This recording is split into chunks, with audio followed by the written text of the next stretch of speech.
1927 में मोहाड़ के मैदान में डॉक्टर आम्बेडकर ने वो किताब जलाई जो सदियों से महिलाओं को गुलाम बनाई हुई थी। वो है मनुस्मृति।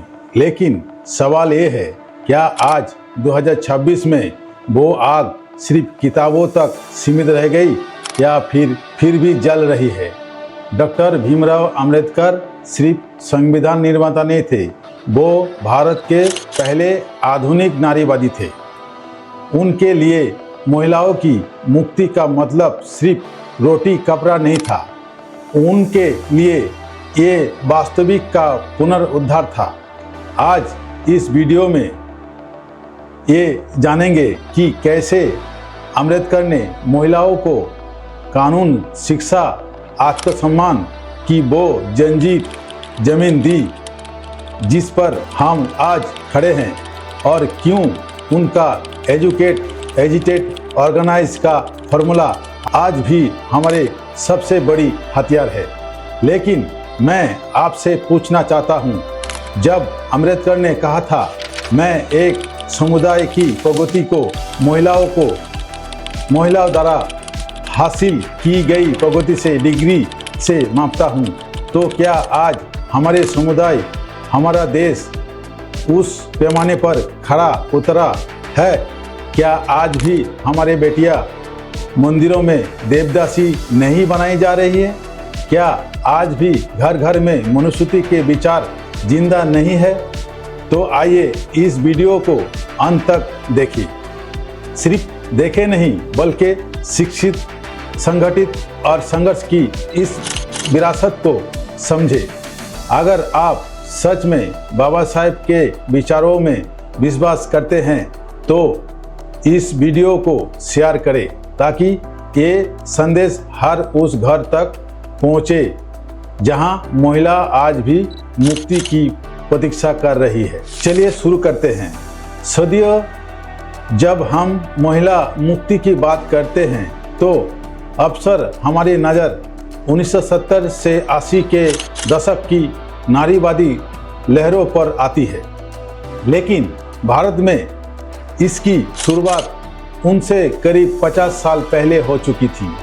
डॉक्टर अंबेडकर ने महिलाओं के मुद्दे को सिर्फ सामाजिक कुरीति नहीं बल्कि संरचनात्मक अत्याचार का हिस्सा माना।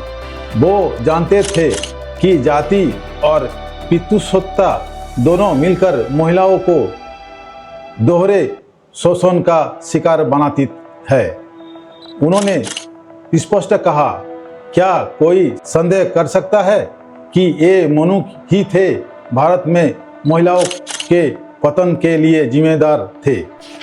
उनके लिए महिलाओं की मुक्ति का पहला कदम था। वो जानते थे कि जाति और पितृसत्ता दोनों मिलकर महिलाओं को दोहरे शोषण का शिकार बनाती है।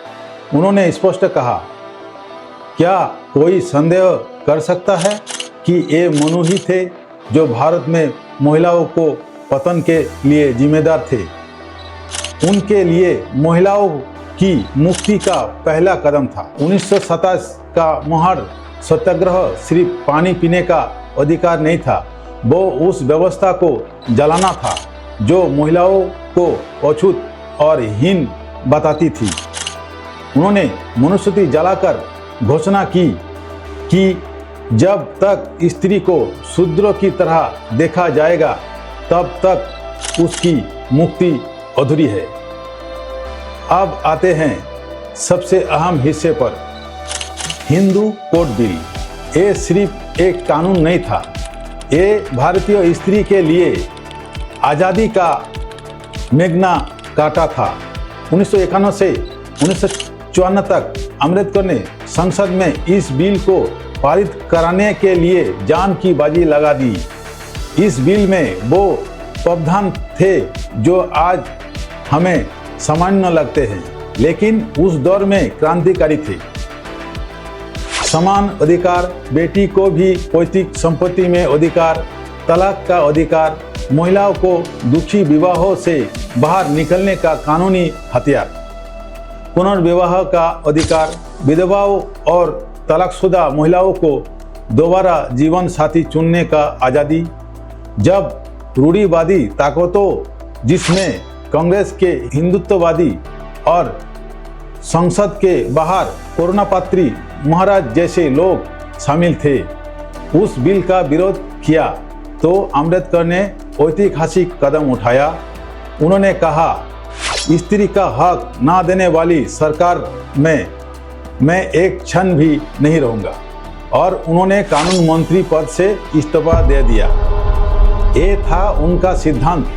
हालांकि बाद में ये बिल अलग अलग अधिनियमों में Hindu merit act, Hindu succession act के रूप में पारित हुआ, लेकिन इसकी आत्मा डॉक्टर अम्बेडकर की ही थी। संविधान में उन्होंने महिलाओं को मूल अधिकार दिए। अनुच्छेद 14 कानून के समक्ष समानता, अनुच्छेद 15 लिंग के आधार पर भेदभाव का निषेध, अनुच्छेद 16 रोजगार में समान अवसर, अनुच्छेद 39D समान काम के लिए समान वेतन, अनुच्छेद 42 प्रसूति अवकाश और सुरक्षा। ये सिर्फ कागज के अधिकार नहीं थे, ये उस समानतावादी मानसिकता पर प्रहार थे जो महिलाओं को संपत्ति समझती थी। डॉक्टर अम्बेडकर सिर्फ कानून नहीं बनाते थे, वो जनजागरण करते थे। 1942 में नागपुर में आयोजित ऑल इंडिया डिप्रेशन स्कॉलरशिप फंसेस में उन्होंने वो 3 शब्द दिए जो आज भी प्रासंगिक है, शिक्षित बनो, संगठित रहो, संघर्ष करो। लेकिन इस तीनों शब्दों में महिलाओं की क्या भूमिका है? अम्बेडकर ने स्पष्ट कहा, महिलाओं की भागीदारी के बिना एकता व्यर्थ है। शिक्षित महिलाओं के बिना शिक्षा बेकार है, और महिलाओं की ताकत के बिना कोई भी आंदोलन अधूरा है। वो चाहते थे कि महिलाएं सिर्फ दर्शक ना बने बल्कि आंदोलन की अगुआ बने। 1936 में उन्होंने देवदासी प्रथा के खिलाफ आवाज़ उठाई। उन्होंने उस लाखों महिलाओं से कहा जो मंदिरों में बंधक बना दी जाती थी, तुम मुझसे पूछोगी कि कैसे जीवन यापन करूं? मेरा आग्रह है कि तुम इस पतित जीवन को त्याग दो। वो चाहते थे कि महिलाएं आर्थिक रूप से स्वतंत्रता हो, इसलिए उन्होंने मातृत्व लाभ, मेजॉरिटी बेनिफिट के कानून की वकालत की। उनका कहना था कि मां के आराम का अधिकार राष्ट्रहित में हो। अंतिम और सबसे महत्वपूर्ण कड़ी थी धर्मांतरण। 1956 में अम्बेडकर ने बौद्ध धर्म अपनाया। उनके पीछे लाखों महिलाएं थी। क्यों? क्योंकि बौद्ध धर्म उस समय का एकमात्र धर्म था जो स्त्री पुरुष समानता की बात करता था। भगवान बुद्ध ने महिलाओं को भिक्षुणी संघ में शामिल होने का अधिकार दिया था। अम्बेडकर के लिए धर्मांतर सिर्फ धर्म बदलना नहीं था, ये उस सामाजिक ढांचे को तोड़ना था जो महिलाओं को जन्म से ही शूद्र और अशिक्षित मानता था। उन्होंने महिलाओं को बताया कि उनकी मुक्ति उनके अपने हाथों में है, किसी देवी देवता की कृपा में नहीं।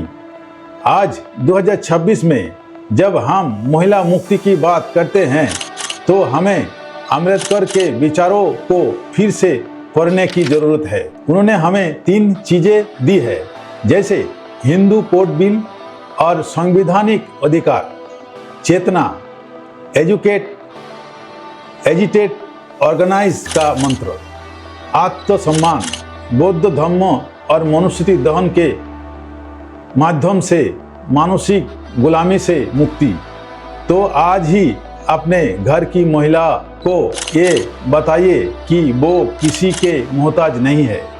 अगर आपको लगता है कि ये जानकारी जरूरी है तो इस वीडियो को शेयर कीजिए। डॉक्टर अम्बेडकर का सपना था कि महिलाएं खुद अपने भाग्य की निर्माता बने। आइए उस सपनों को साकार करे। जय भीम, जय भारत।